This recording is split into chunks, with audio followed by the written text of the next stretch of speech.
What's up, guys? My name's Chris. Welcome to my channel. It's great to have you guys here. I'm always grateful for another day and to be able to teach. Today, I'm going to teach you guys how to start a podcast and YouTube channel. It seems to be a pretty common subject that a lot of people like to understand, and I'm going to give you my perspective on 5 years of doing so and the ups and downs and the basics that you need to know to start this type of thing. So let's get into the show. Okay, so what up, guys? Check it out. I'm going to frame this show around building a podcast. However, I'm going to also explain that you should also be running a video camera while you're podcasting to basically use the content on a different platform. First and foremost, it's super easy to build a podcast, and I'm going to get directly into telling you how to do that. But the first thing that I want you guys to understand is don't rely heavily on one channel, right?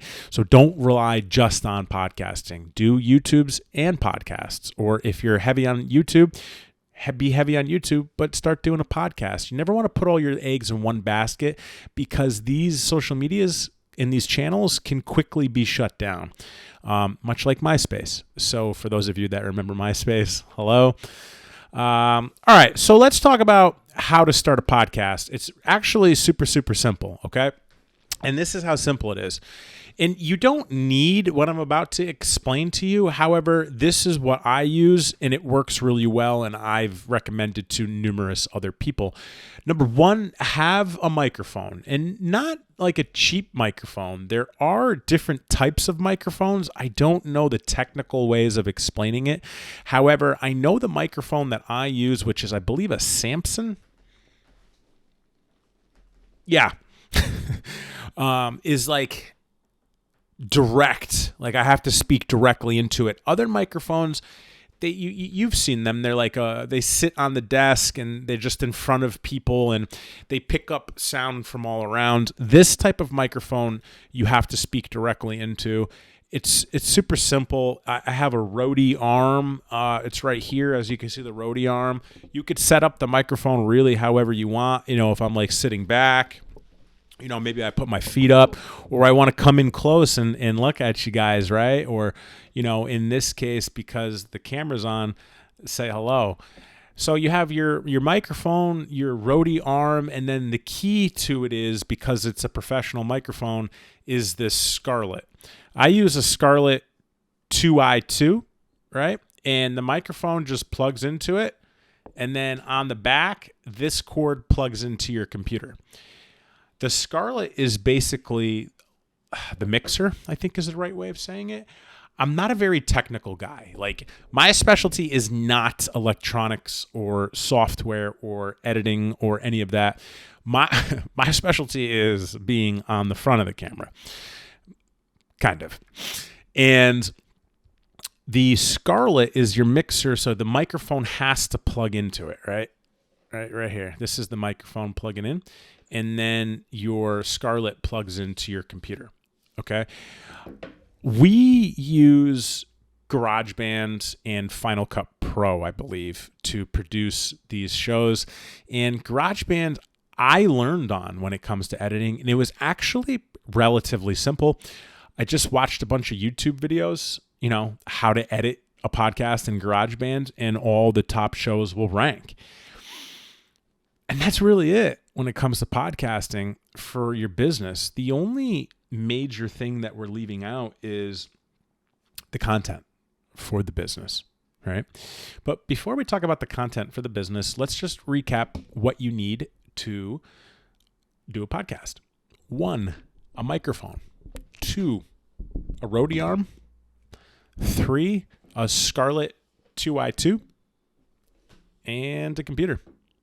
That's it.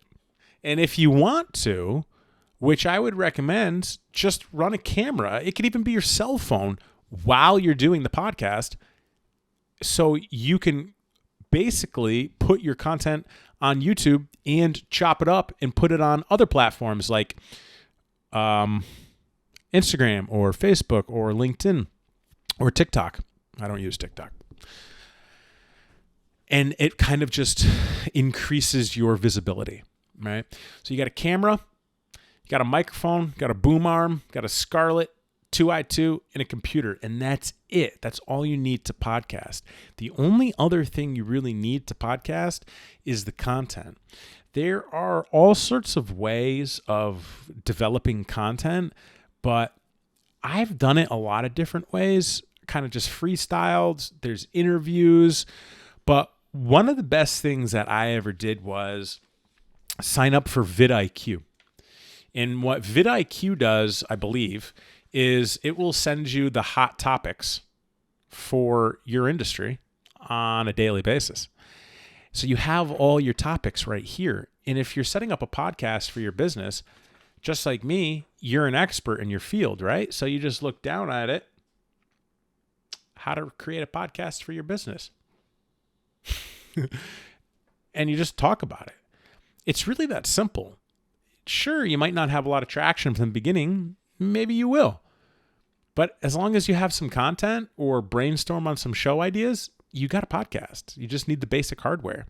You know what I'm going to do? I'm going to put all the links to my hardware and software in the show notes on all platforms so you can see what I use. I want to say the setup is the camera, the computer for maybe $5,000, and that's including the camera, the Canon 80D, the MacBook Pro, the Scarlett 2i2 microphone, and boom arm. However, if you already have a computer and all you need is a Scarlett, a microphone, and a boom arm, and maybe record on your phone, because you can do that too, you're looking at maybe a couple $100 entry point for building a podcast. So I really think it's pretty simple. Okay, so before we go, I want to tell you a couple of things, which is this, okay? I'm going to tell you why I started a podcast, and I'm going to tell you that the biggest piece of advice I can give anyone thinking about becoming a podcaster is just show up. Just show up, right? Put the reps in. Like, do the shows, put the reps in. For instance, in the course of our 5 years, we're coming on the 200 show mark. For the majority of my career, I did one show a week. We've done 3 shows a week. We're at the pace of 2 shows a week now, which seems to work really well with the businesses and the employees and the teams and so on and so forth. So get the reps in. My 200, you could probably do in 50, honestly. So put the reps in, all right? And that, make mistakes, learn your lessons, put the reps in, just show up and do it again and do it again and do it again. And this is why I started a podcast, all right? In 2018, it was summer of 2018 is when I started my first podcast with my co-host at the time. And I had gotten to the point in my career to where I was the guy, right? I was the guy that all my friends came to that asked me questions about life and business. All my employees came to that asked me about life and business. Family, Instagram followers, Facebook followers, so on and so forth. And at this point, I was running a gym and I was running a nutrition company and I was building the team and I was working on the business and I was working in the business, and I had to focus on my employees and developing them. And I started to realize I didn't have a lot of time to allocate towards the Instagram followers and the Facebook followers and friends and family that required my time for these questions. So I thought to myself, well, I'm not going to leave these people hanging because that's not who I am. However, I have to figure out a way to optimize my time. And it had been suggested to me on several occasions that I start a podcast. And I thought to myself, that's actually a really good idea, because if I do a podcast, I can touch all of these people at once. And that is how the show was born in 2018 with my co-host. As we roll through 2022, in my 5th season of podcasting, reflecting back on it as I get close to the 200 show mark, I gotta say it's actually a lot of fun. Don't Don't weigh your value on how many followers you have. Don't weigh your value on how many likes you have. Weigh your value on how many people you impact. And if you have one person listening to your show, you're impacting one life. And just try to enjoy the ride. If you guys have questions, get a hold of me because I'm happy to help you. It's quite a fun journey, especially for business owners and especially for anyone that's a teacher and wants to teach their knowledge. All right, guys, that's all I got for you today. I hope you like it. If you did like it, drop a comment with something you learned, hit that like button, subscribe, and I'll catch you next time.